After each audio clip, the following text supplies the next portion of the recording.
वाकई तुम्हारे अपने विचार है या फिर वो तुम्हारी माँ की उम्मीदों से जन्मे हैं, समाज की तुलना से पले हैं और दुनिया की तारीफों से बंधे हैं।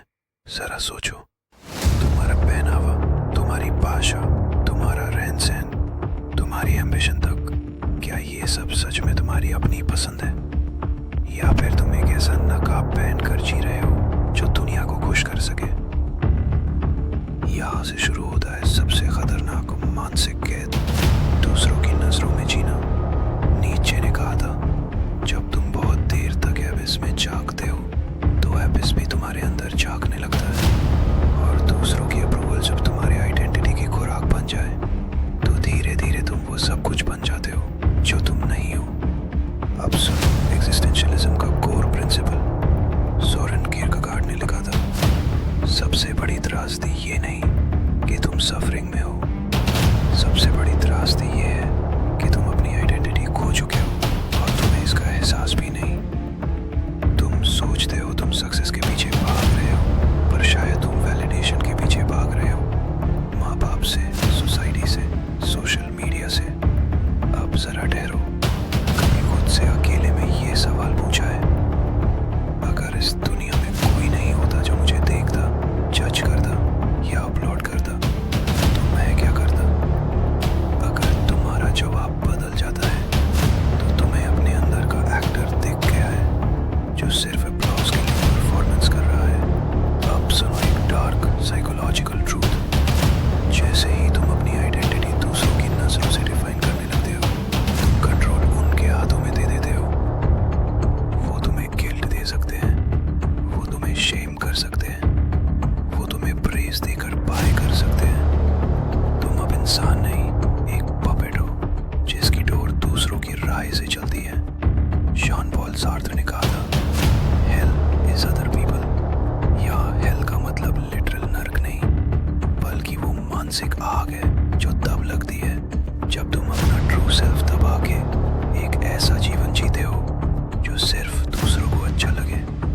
अब क्या करना चाहिए?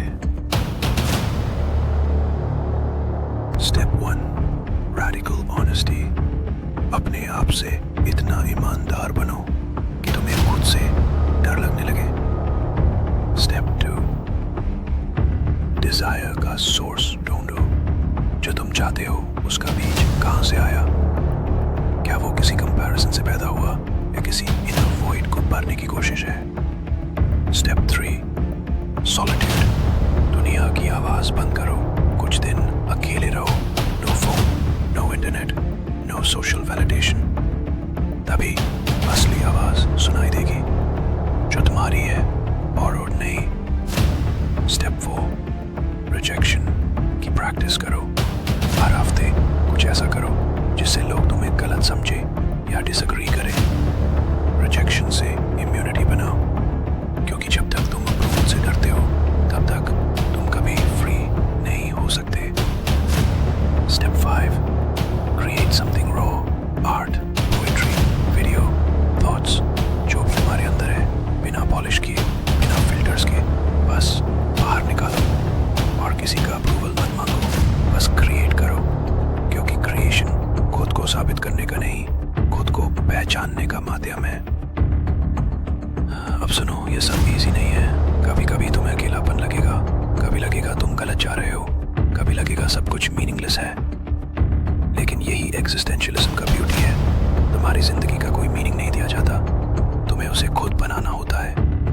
नीचे ने कहा था, बिकम हु यू आर। मतलब ये नहीं कि तुम अपने अंदर छुपी कोई मैजिक चीज खोजोगे, मतलब है कि तुम अपने डर, कंडीशनिंग, बोरोड डिजायर्स और फसाड को लेयर बाय लेयर उतारोगे, ताकि एक दिन तुम उस आवाज तक पहुंच सको जो अंदर से कहती है, मैं जो हूं वो मैं हूं, किसी की नजरों के लिए नहीं। Final mind check. क्या तुम आज जो काम कर रहे हो वो तुम्हारे सोल से जुड़ा है या सिर्फ स्टेटस से? क्या तुम अपने फैसले डर से ले रहे हो या फ्रीडम से? क्या तुम जो दिखा रहे हो वही हो या जो हो वो कहीं छिपा हुआ है? अब फैसला तुम्हारे हाथ में है। तुम चाहो तो एक safe, well liked average life जी सकते हो जहाँ लोग तुम्हें अप्रिशिएट करें,